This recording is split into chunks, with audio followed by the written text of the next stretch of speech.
Flames fans, it is time for another episode of Flames Unfiltered, hosted by myself, Brad Burud, and Kyle Lewis.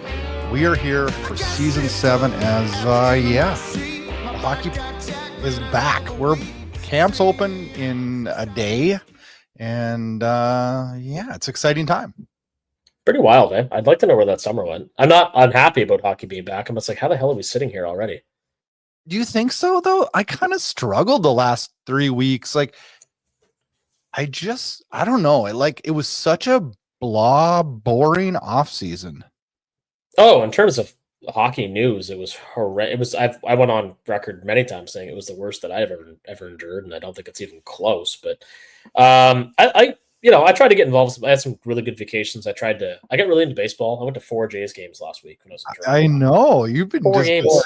That's what happens when your team's winning, right?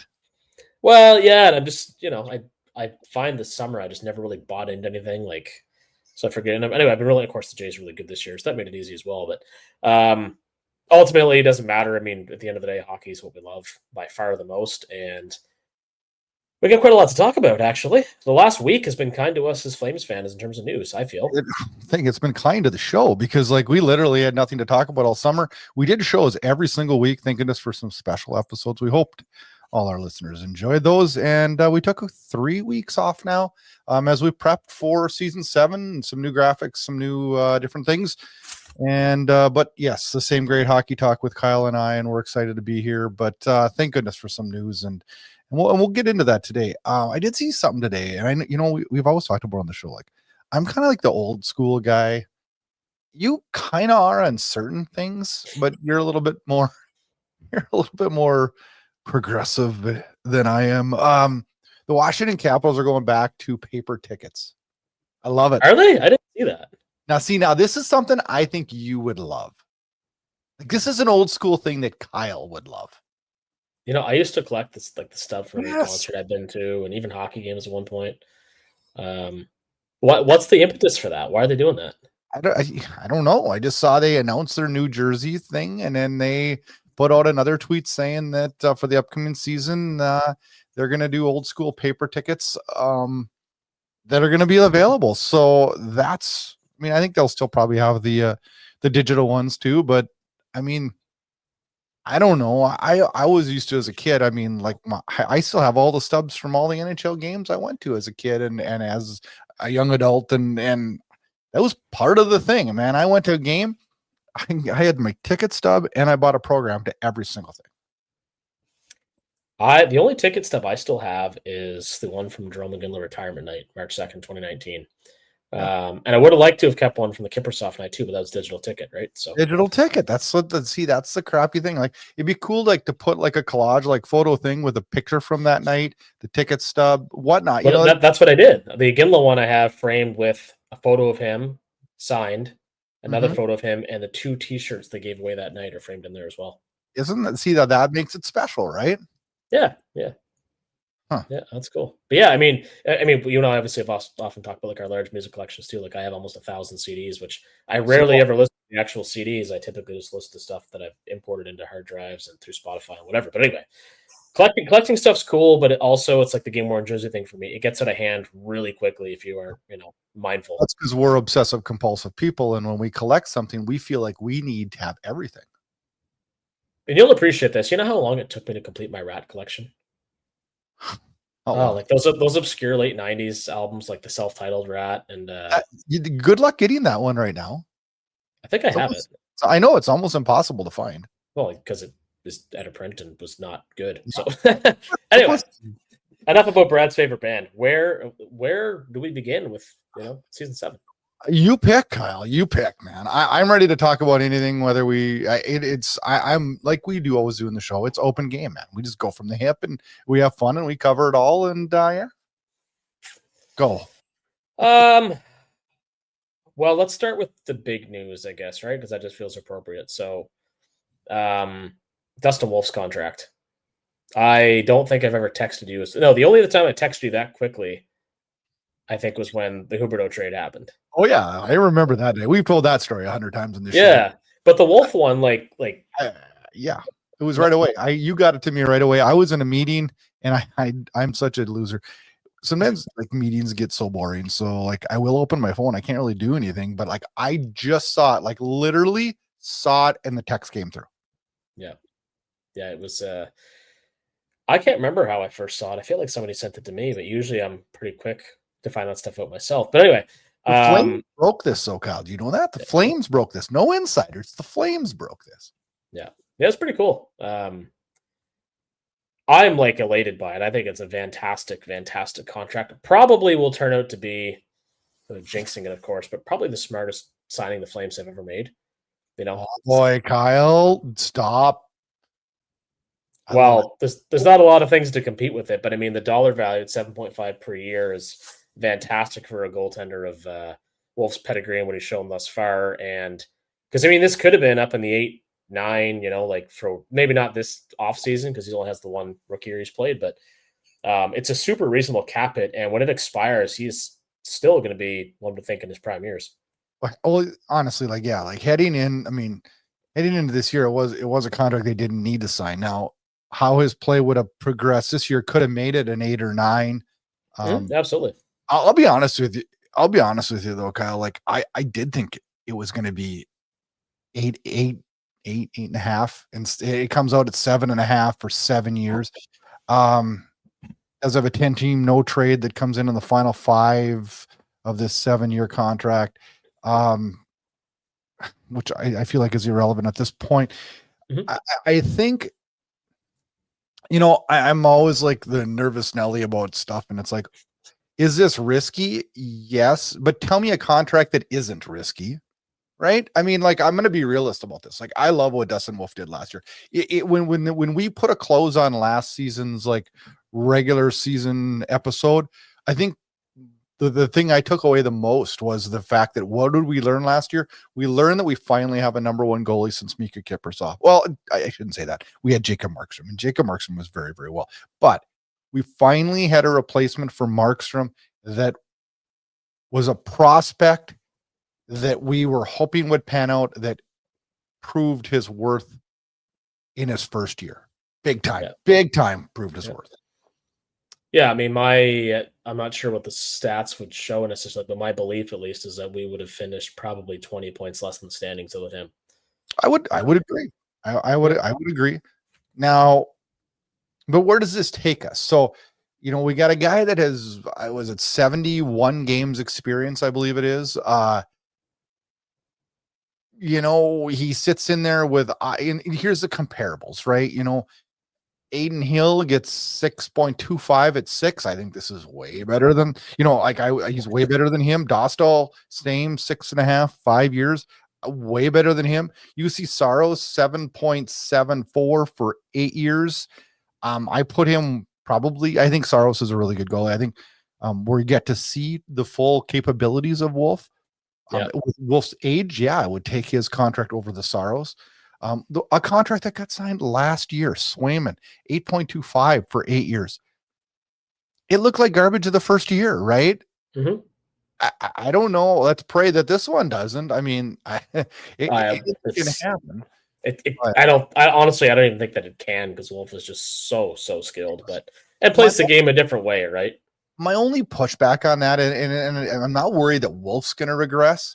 I worry about his numbers regressing slightly, in the fact that I think even this year, probably more than last year, we have some more offensive and especially defensive worries, right? So I think he's going to get taxed really, really hard this year, and I could see his numbers regress. But I'm going to tell you straight up right now, that's not going to boo-hoo me on Dustin Wolf and the future of Dustin Wolf in Calgary at all. Yeah, I mean, I don't know. There's so many things, you know, to be determined about that, in terms of like, what does a full year of Connor Zary look like? What does Morgan Frost for a full year look like? Does Sharon Govich rebound? I mean, I don't think offense would be much of an issue, or not as much as it was anyway. And then defensively, I don't think we could expect Joel Hanley to have as good of a year. We don't know what's going to happen with Andersons. There's definitely questions on D.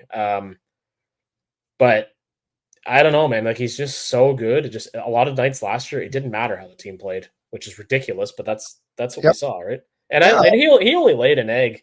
You know, the night I was in Toronto, he didn't play well, and there was maybe one other game where it's like he was getting kind of shelled. But he has a rookie goaltender with a very weak team in front of him, all told, relatively speaking. So, sky's the limit. But to cap that, I mean, he's proud to be a Calgary Flame. He signed long term at a great cap hit. I mean, this is by far the tidiest contract work that Conroy's done yet. Yeah, and I mean, I thought the Uyghur deal was a pretty effective deal too. For sure, yeah, and that's probably second. But I mean, to lock up a goaltender of this pedigree at that age for that type of, we kind of knew what Uyghur was. We knew he was going to be really good. I don't know if we knew he was as good as he is until he got to Calgary, but I don't know. This is like a franchise altering signing to me. So. I would agree. Let's hope it alters it in the positive way, and I don't have any reason to believe it won't. You put it to you. Well, it's not going to be Rick DiPietro. We know that. So no, I mean, but I am going to warn Flames fans. Like I think we're going to have some rocky roads ahead, and I think that's okay. And I hope I'm wrong, because I thought rocky roads were coming last year, and last year this team tied for the final last playoff spot. So I have not always been correct on that. So I'm super excited. I'm super excited to see. And then the other contract that we talked about, that we were kind of all just patiently waiting the whole summer, was Connor Zary. And where was that going to go? And it ended up falling into a 3-year, $3.775 million deal. Pretty cool, I guess. Pretty exciting. I think that's a fine contract. I think that's a smart contract. And you might say that in its own way is as tidy as the wolf, because we're going to get to really see, without investing too much, into where the future goes with Connor Zary. Yeah, and I think Zary is much less of a sure thing, but showed so well at times that this guy's kind of the limit for him in a lot of ways, especially when you look at all those high skill plays he made that most of them he couldn't quite finish. But man, like, started with the overtime winner in Vancouver, the first game of the season. Actually, that's when we kind of saw, wow, yeah. I mean, that's the first thing that comes to mind. And like, I'm really high on this guy, and like, I agree with your comment that he's probably less of a lock, right? I mean, I think everybody would agree, and I see a ton of skill. And is kind of like we saw with Morgan Frost last year. It's like he gets you right there. Yeah. It's just like, we gotta finish, right? And that's what we're gonna learn this year. And I don't know. I think it's a good deal. It expires 1 year from UFA eligibility, so that protects the organization. I don't know. Big time. I think we all have hopes of a 50-60 point guy. I think, isn't that where we're sitting?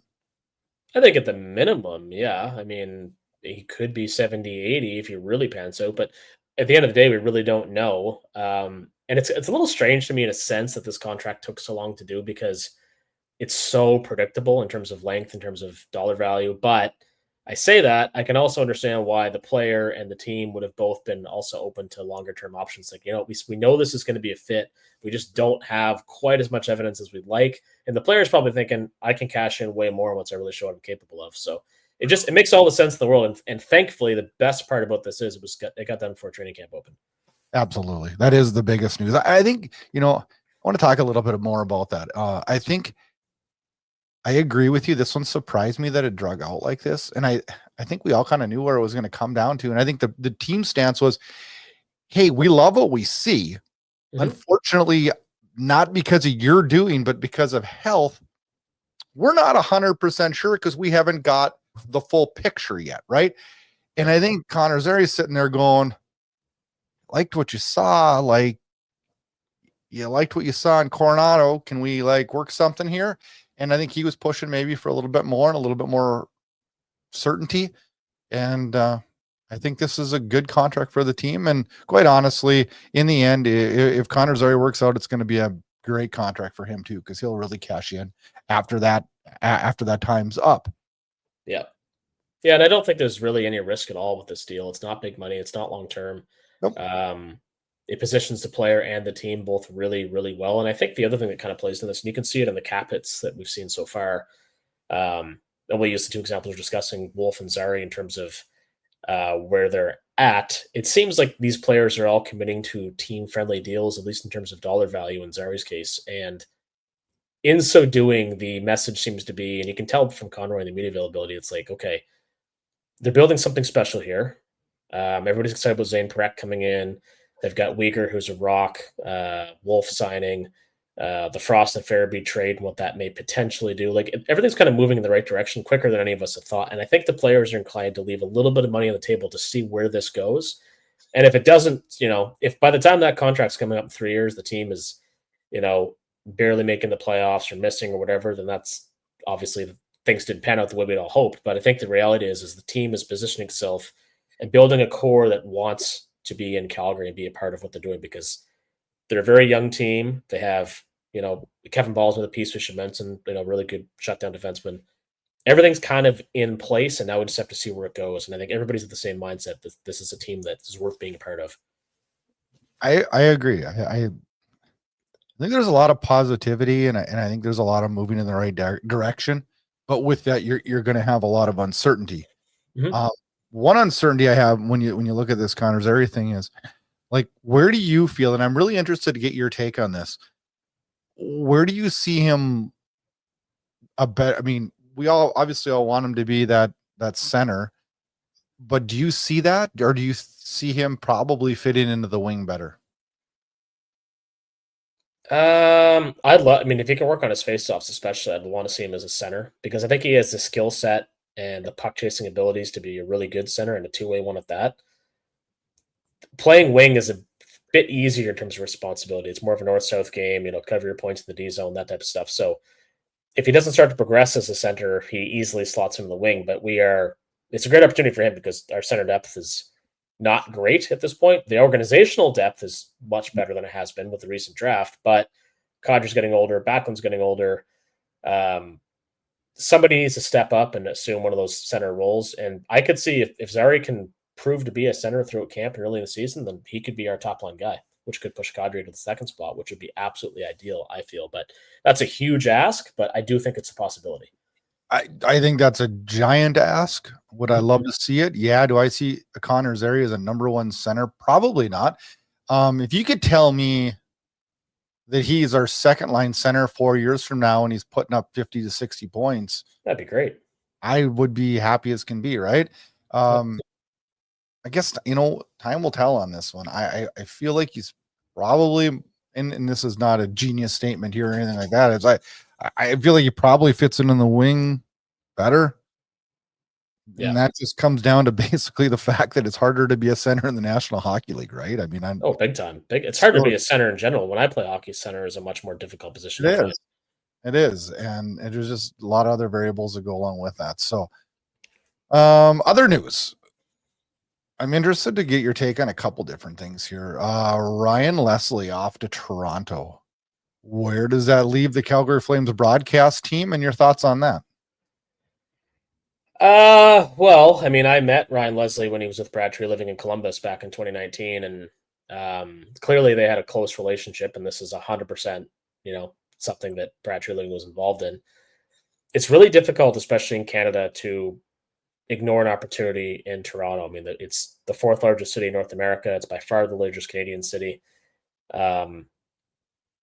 It's just a huge opportunity for him. And it's not dissimilar to Rick Ball going to Chicago, right? Original six market with Connor Bedard. So it's a tough pill to swallow, and I don't think it's one that any of us really seen coming. But it also creates some really interesting opportunity for somebody else, and we should talk a little bit about that. So I think first of all, Ryan was great. Always enjoyed him. Super nice guy.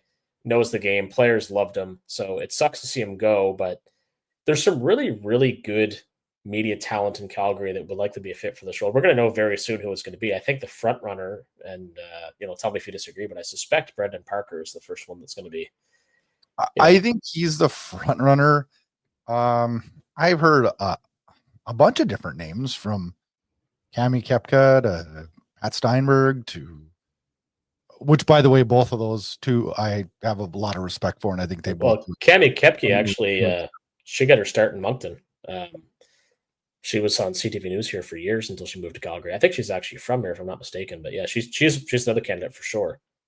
I've heard Megan Mickelson's name come out there, and I don't know how I feel on that one. I would agree completely. I think Brandon Parker is the front runner for that, and I think we'll get that announcement that he is the replacement. And I think we'll get that this week. Yeah, and the other one we should mention is on TSN for years with Kate Burness, with Natasha Stanzeski, who is really well thought of, been in the Calgary media for a while now, and a little bit of a dark horse candidate, but presents herself very well, speaks very well. And now that we're talking about it, just based on the composition of the Flames broadcast team and the Sportsnet team that covers Calgary, I would like to see a woman in that role. I think it would just add a bit of a different dynamic to it. I'm just gonna tell you straight up. I don't care if it's man, woman, or what it is. I want the best person. Like, well, and I do too. I just think some of our best candidates happen to be women, and it'd be nice to see somebody. I think there's some very capable ones for sure in this one. So, yeah. But I refuse to. I don't know. I just want the best person, right? And the one who deserves it the most. And I'm not in the inside to know exactly who deserves it the most. My bet, if I was in Vegas right now, would see that Brandon Parker would get it. But you know what? We could be really, really surprised. I'm going to probably go against what a lot of people say, though. I hope they don't mess with anything with the TV crew. And I love Kelly Rudy still being part of the team and I know people criticize him, and I'm not sure really why, but well, and it's a little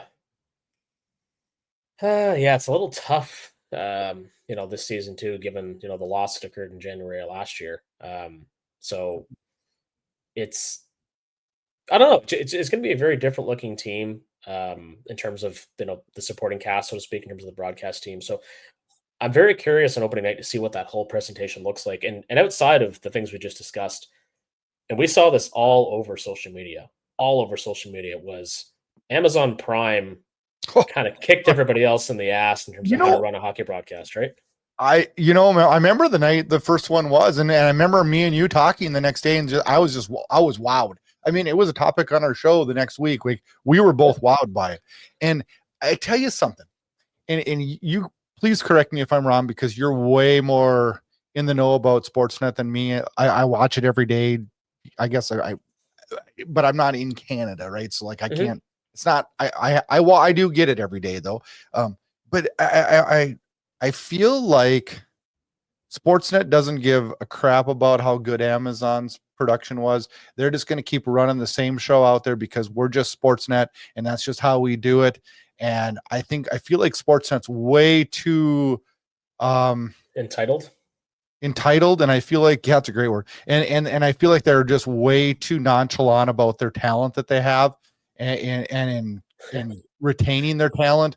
And I just feel like all they're worried about is getting the cheapest production they can possibly do and make the most they can possibly make.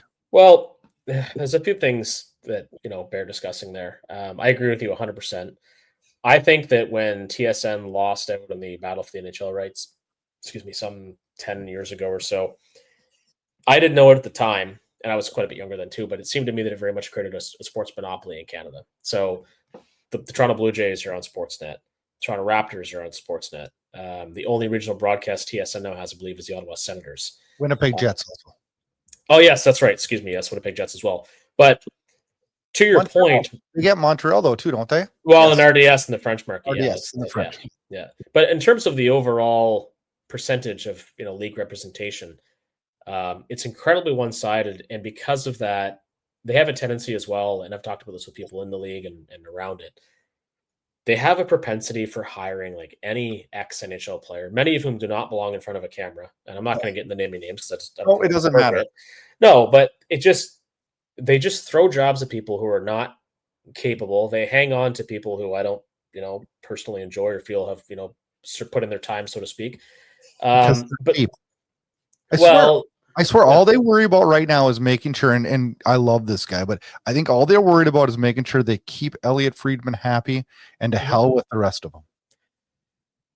Yeah, but it's funny too because it comes a little bit of a cult of personality, and we saw it around Don Cherry, and we see it around Ron McLean, we see it around Elliot Friedman. It's like now people are kind of like making jokes about the way he says certain things, and that's all fine. It comes with being a media personality, but they don't do a very good job of growing talent, much the same as the Flames did in free year, right? In terms of poor drafting and poor player development. But the most egregious thing about it all, I mean, you can like and dislike certain hockey personalities, but what really drives me crazy is the fact that they have the gall to charge, I think it was an extra $80 a year for this service Oh, because they know they have most of us by the balls in terms of yep. blackout restrictions. So we're all paying more for a service that, unless something changes drastically when the NHL season starts, is terrible quality. The streams are always delayed. The quality is it's hit and miss throughout the night. I have to literally put my phone in my couch cushion. Not joking. In my side of my couch cushion so that I don't accidentally see a tweet about a goal before Yeah. it happens. Yeah. Oh, and I have to do the same thing. And to me, if you're gonna, it's funny. I went through this at my local gym recently. If you're gonna charge more for something, Gotta give us. don't lie to me and tell me it's great, and don't lie to me and tell me it's gonna get better when it's not. And this Yeah. is exactly what's happened with Sportsnet. And this is exactly why I quit the gym I was going to. And it wasn't just me. It was like a mass exodus of us, the same as there has been with Sportsnet Plus, because you're not like, inflation is one thing, price adjustments are one thing, but to hit somebody with a large increase and then try to twist the narrative is to say, oh, we offer this and this, and half these things are the things we don't care about, and it's all we want is a better quality product, Yeah. and some consistency. And another And thing, I'm yeah, gonna bitch one more thing about them. I usually take Thursdays off. Not so much right now because of my kids' sports schedule, but usually Thursday is my hockey catch up day, get the podcast situated, everything. It's my day. Why do, when I turn the TV on at 7 a.m., I got Sports Central on? Why do we have to rerun it until 11 o'clock in the morning over and over and over and over and over and over and over? Can we not put some hockey talk shows on? There's 100 of them out there. Can we not put some things on other than just regurgitating? I wouldn't even care if they did 30-minute SportsNet Central, a 30-minute Maple Leaf show or a Canuck show or a Flame show, and then did 30 minutes Sportsnet Central and then a 30 minutes of the another Canadian team. Like, give us some hockey talk. Like, it's cheap to produce. There's plenty of people out there doing it, and like, I don't know. geez, you might be careful. You might cannibalize our own show. Maybe But it'll no. yeah, I well, but to your point, and like, I actually, it's funny. I talked about this when I was in Toronto on Saturday with a buddy of mine. Like, it used to be an hour show, and an hour show, you were obviously producing or presenting double the content. So now all the games that aren't, at least in Canada, that aren't Toronto, Montreal, and to a lesser extent the other Canadian teams, or Edmonton gets a lot of coverage because of McDavid.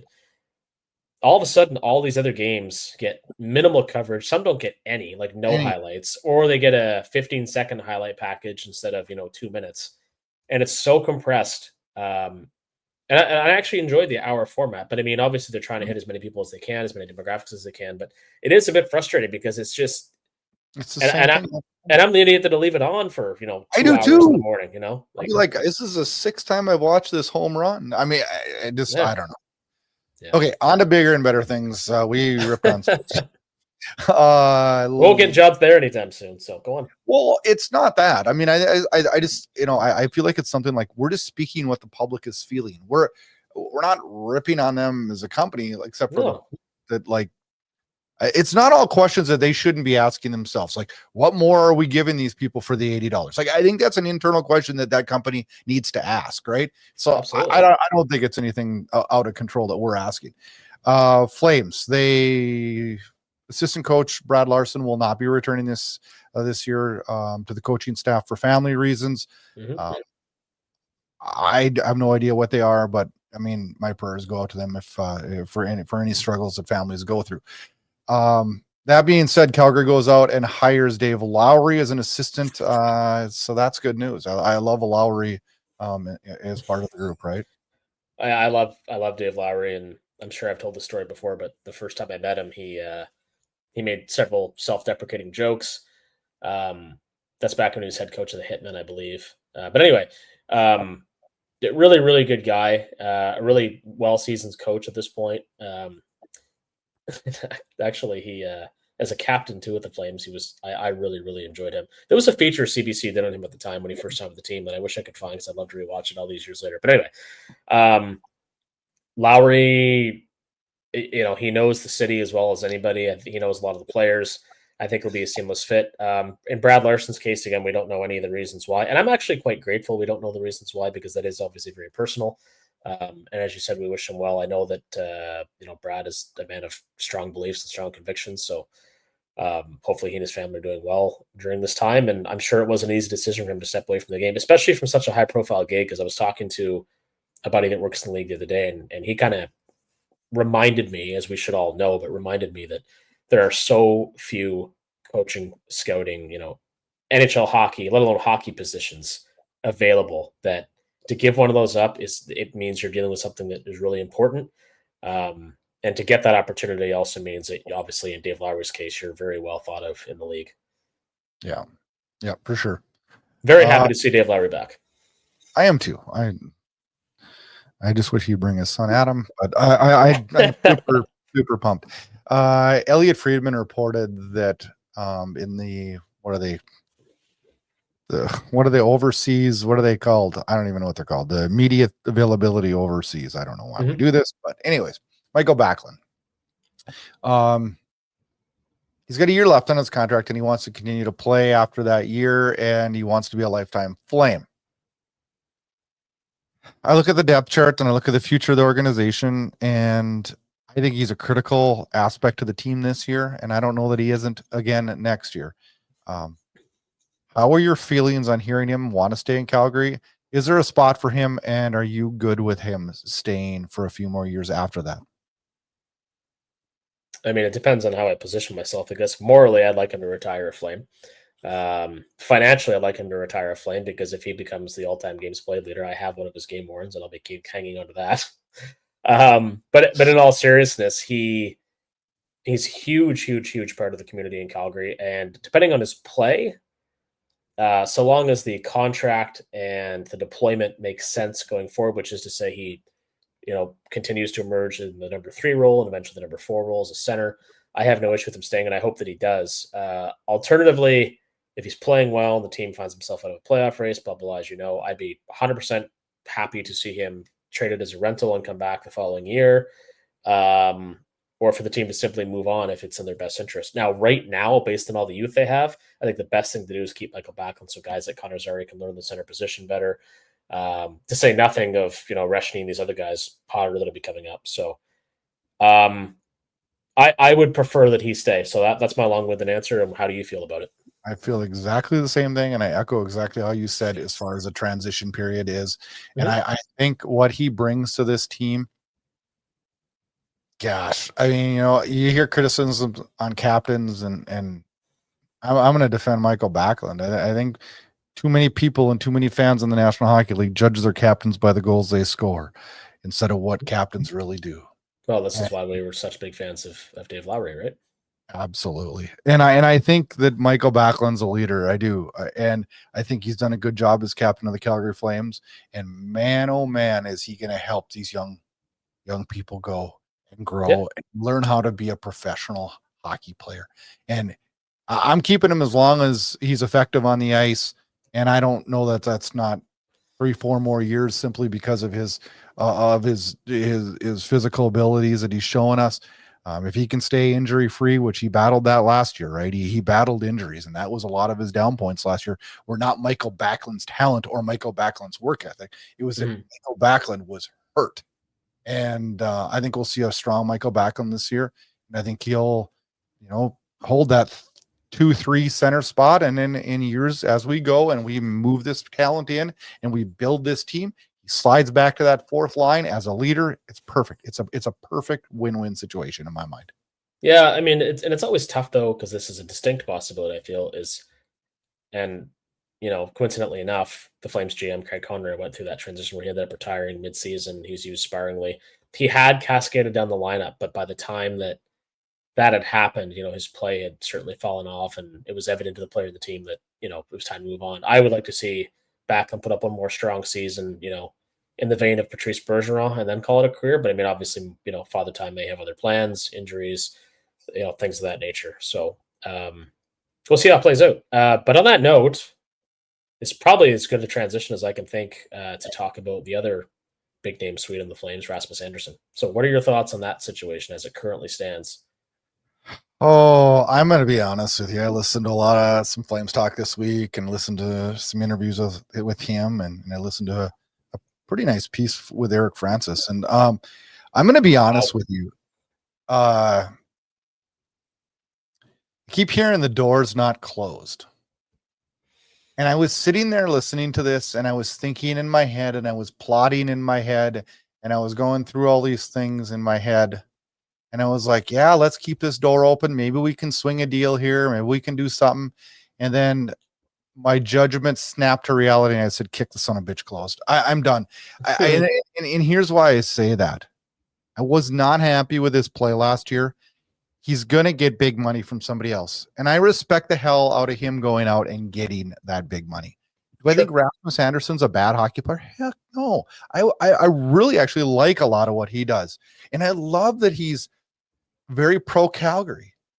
And if they signed him at the right dollar amount and the right term, and don't ask me what that is right now, because it's not anywhere near what I think Rasmus Anderson is asking, nor what I think he'll get. Yeah. I think right now, for the betterment of the organization, not for this year, but for the future, we should have traded him last year at the draft. That didn't happen. Now we need to capitalize on what assets are left and take care of business ASAP, in my mind.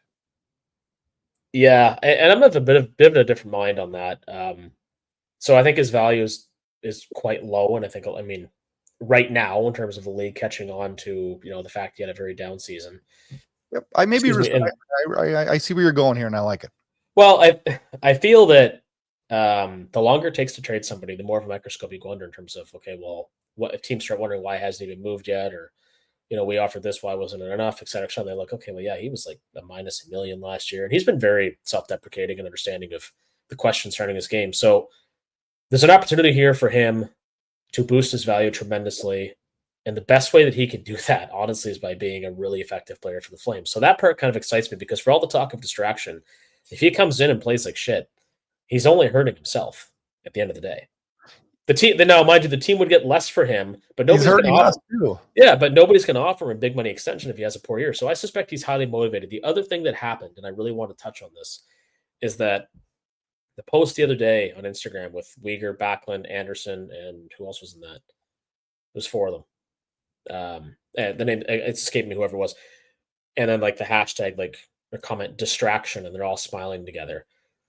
I actually think that's a really effective use of social media by the Flames players to say, this guy's like, he's a good buddy of ours. We're not distracted. And they understand that he wants to cash in. The team needs more from him. The team is not going to commit to him based on a number of factors, the way that he played last year, all the money they have to spend to re-sign other restricted free agents, and the fact they have so many young emerging defensemen. So the way that this is turning going into camp, I'm not really upset about it anymore. And I'm actually of the mind that by the deadline, I think there'll actually be some fairly significant offers. And because of his play, the Flames may be in a really strong position to make the playoffs. But therein lies the danger of, we're going to go to the playoffs. We need this guy, so we're not going to trade him, right? And that part concerns me. Yeah, but I also look at it as, if we do make the playoffs, I don't know that he doesn't re-sign here. Maybe so, but it also comes down to, again, with guys like Parekh and everybody else emerging, you only have so many two-way offensive defensemen on your blue line, right? So, I agree with that. Yeah. Well, I had a really genius comment there too, and I it slipped my mind, which shocking thing there. I know I've wavered on this 100 times, and you know what? Oh, here's what I was going to say. Do I think that he's the distraction? No, I don't think he is the distraction. I think the media, which the media has been the masters of BS globally for years, the media thrives off controversy. And him not re-signing here and him leaving and going to be traded and what's his worth and da is a talking point, right? In the media. And you know what, Cal, to some extent, I suppose we're guilty of it too, because we're talking about it right now. It's not, no, I don't think that when they're taping up their sticks in the locker room next to each other before the game, that's the distraction. I don't think he's going to be sitting there saying, hey, I can't wait to check out and get over to so-and-so and play and make $9 million. I don't think that's happening. but I do think that it's going to be a media infused distraction, and he's going to keep getting asked, and his teammates are going to keep getting asked. Yeah. And so as much as it isn't a distraction in the room, it's still a distraction, right? To a point, but I think based on what I mentioned with that Instagram post and how the players can conduct themselves in terms of how they answer it, like if I'm Mackenzie Weegar, let's say, like my answer is like, are you guys really still talking about this? Like you got nothing else you can talk about? Like seriously, like you want to beat a dead horse anymore? Like So I they can brush it off. I hope Yeah. he says that, right? I think that they will because they're all getting tired of it. Because the reality is, this isn't a player that had a major falling out with the team. It's No. just the fact that they're at a crossroads and he has certain expectations for how he can play and what he deserves. And the team is concerned about what that might look like in light of everything else they have going on. And that's just a normal thing. This isn't JT Miller in Vancouver, you know? This isn't, and this is by far the most egregious example of a toxic breakup that I can remember in hockey of late. Apart from that one, is Mitch Marner in Toronto. It's nothing like that, you know. No, you know, even like the Paul Marner sightings around that, and like Marner's comments back at Four Nations, you know, having conversations about Vegas. It's like none of that is going on now. After Anderson leaves, which I feel he eventually will there be things said? Oh, you know, he eventually wanted to play here. This guy said that. Probably, but this is one of the benefits of being in a smaller market too. Nobody's going to be, you know, up in arms screaming to the high heavens about Rasmus Anderson any more than we already have. So it's kind of like that storm started to pass. It's like, you know, it's frustrating, but it's also like we've been dealing this for so long. We're kind of desensitized. Remember when Matt Duchene finally got traded to Colorado? Yeah. It went on for so long. By the time Sakic traded him, it's like, man, he got a friggin' haul, and nobody cared anymore at that point. Yeah, Colorado fans had already accepted in their mind that he was gone. Yeah, and then they did great in the trade. So. Don't you think we're there as a market? Like we're already like I'm already like doing the depth chart without him in it, right? Oh, I've been doing it for a while, and that's fine. And I mean, I'd love him to stay. I think he's a great player, and I know that ourselves and many others have been very critical of him, and for good reason. But that's part of making millions of dollars in pro sports. Yep. So long as it doesn't cross the line of being personal and, you know, these stupid nagging remarks or trying to bring his family into it or what have you. Hey, like, I tell you, like this show's called Flames Unfiltered, and it is for a reason. We speak the truth. We're not going to take personal shots at players, but I'm surely going to be honest with how they're playing. I'm really curious to see, you know, 6 weeks into the season, what we have to discuss in terms of how his play has been. Yeah. I'm very, very curious because I think this is a guy coming in who has all the motivation in the world to prove the team right, to keep him long term or trade him so he can get what he feels he deserves elsewhere. I mean, I think the summer away from most of this distraction has been great, and now we know he's going to be in camp. He's going to be expected to contribute in a big way, and now we get to see how it plays out. Yeah. Couple quick things, and we'll wrap here. Zane Parekh out, did not play in the rookie showcase with I believe it is a lower body injury, precautionary reasons. Yeah. We did get to see a couple prospects games, 6-5 win in Edmonton and a 5-4 win in Calgary. I'm not sure how much you saw of it. What were your takeaways? Well, quite a few. Gridden has an unbelievable shot. Was one of the biggest takeaways. Carter King is very mature for his age and is showing why, you know, the Flames took a flyer on him, you know. So I think he could be a bit of a dark horse in camp to maybe, you know, not necessarily earn a spot, but be a late cut. Phillips was a standout. It was a lot of takeaways, but it's difficult because in the context of what those tournaments are, we're not talking about top quality competition. So I hesitate to get too excited, but I'm also like, there's a lot of surprise where I'm just like, wow, like that guy really showed well. And those are the three guys that, you know, really made an impression on me. How about you? Me too. I thought Gridden was really, really good, and that brings us to our X factor this week, as we're back into the regular season mode. But Veer 976 puts on X after the first rookie game. I'm excited to see Mattias Gridden once more. Everyone is high on Zane Parekh, which obviously they should be. But the thought of this team having a high-skilled Russians is so fun to think about. Coronado won't be alone for much longer, and I totally agree with your comment you just said, because I think we witnessed it last year with Hanzik, right? Mm-hmm. Oh, we got to talk about him too, 100%. I do sit and I watch this Gridden play, and I said it last year too. I'm really, really starting to believe that this could be a much more likely prospect to pan out than we've ever thought before. Oh, 100%. And he was fantastic in the Quebec League playoffs too. Yeah, and this is a great X factor because it's when you think about it in terms of purely offensively skilled players in the Flame system, Coronado or on the roster rather is kind of an anomaly, right? Honorable mention as well, since we're talking about the Russian players, like Idar Suniev as well has looked really good and is a pretty dangerous looking player for the Flames. But yeah, Gridden, I think just through the prospects camp and through his playoff last year has shown that he's a top 5 prospect on this team. Somebody to I keep an agree. eye on for sure. I'm excited to see him. You mentioned Hanzik. Fill me in on your thoughts there. Well, it's got a little bit of a funny story, but last year I put on I was like 12 or 13 pounds, from like of muscle, and I've certainly lost some of that since. And I put on get back 12 in. or 13 of not muscle. Yeah, not muscle. Well said. But the ability once you've done that, like I played it's just a pickup game, but I mean, like I knocked over a good buddy of mine who's significantly bigger than me. I think he was probably a little bit off balance, but like prior to putting those 12 pounds, it was never going to happen. My point being, the big knock against Hanzik was like he needed to get bigger and stronger, and he put on 15 pounds. So this goes from a guy who's like an NHL tweener who's getting beat up and thrown around a fair bit, as I'm sure you well recall, to a guy that really has an NHL frame now. And if he can leverage that and be tougher in the corners and stronger on the puck, this guy, he took his audition last year very seriously, and he's come back as I feel a guy that's going to make the team at a camp again and probably stick around. In what capacity, I wouldn't dare say just yet. But you talk about a guy that put in the work this summer. There's no better example of it than him. In league wide, I haven't heard too much yet about somebody else who's really bulked up that way, but that's exactly what he needed to do, and he did it. So I'm excited to see him play.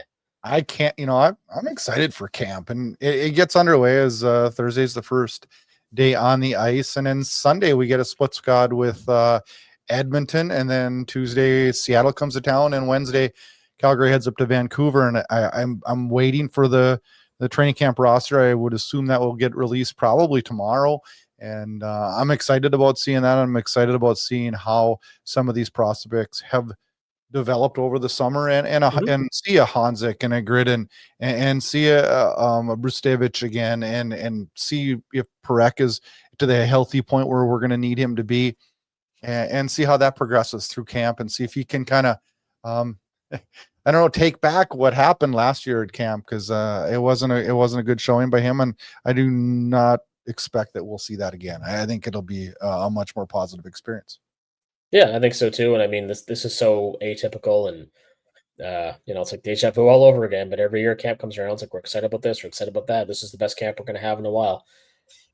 I feel this is probably the camp with the most exciting questions we've had in a while. It's no longer a case of, well, is Wolf going to be able to handle it, or is Coronado going to there's a lot of guys like, okay, we know somebody's going to emerge in a big way outside of Parekh, which I think it's fair to say we all expect them to. We can't say for sure who it's going to be. I know. I'm starting to wonder though if we don't see a Gridden make a move. I don't know. And what does Hanzik bring? I was really high on him. I was really high on Hanzik. So but not many people are talking about him because everybody else, right? So it's going to be interesting. Yeah, it is really going to be interesting. Well, we made it through our first show of season 7. We're back, and we're back on a weekly basis. We are back again next week with up to the minute Flames news, thoughts, talks, banter, rants, whatever you want to call it. It's exciting. Camp will be going. We'll have preseason games to talk about, and it's a pretty good deal. Yeah, I played my first game of hockey since May last week, and that was like the first wow, it's that time of year again. The nights are getting cooler. Camps are starting up. September baseball, the whole season is turning before the leaves have turned, right? And it is really, really exciting. And I think by next week's show, there'll be so much more to talk about again, right? Oh, we'll have 3 games to talk about by next week's show. 2 games to talk about by next week's show. 2. 1, 2. The backup goalie battle. That's going to be exciting in camp, right? We got a lot. I mean, there's going to be a lot of fun things, and I don't know. It's always an exciting time of the year. The trees start changing. It gets a little cooler, crisper out at night, and then it's a lot of fun. So it's going to be exciting. And you know what? If you haven't listened to this show and you're just joining us for the first time, we're here every week, and follow us on all the socials. And you know what? To all our faithfuls, follow us on the socials. Make sure you're out there, because this week I'm going to do a giveaway this week. So check that out. You'll see that drop on all of the socials. We're on, I don't know, pretty much everything. We're on it there. Yeah. So check us up there. You got any questions, comments, you can always hit us up on there. We're always very open to that. And we're back next week talking Flames hockey as we go today. A little small town strip club there on the road. Big shows in all through October. So make sure you check them out too and support those guys. And Kyle, you have a wonderful, wonderful week. And it's exciting. This is good. This is the time of year we live for this, right? Yeah, it's pretty much. Yeah, can't really say any better. I mean, we do a podcast about it, so. All right, Flames fans. We'll see you again next week. Enjoy the preseason games. Take care, guys.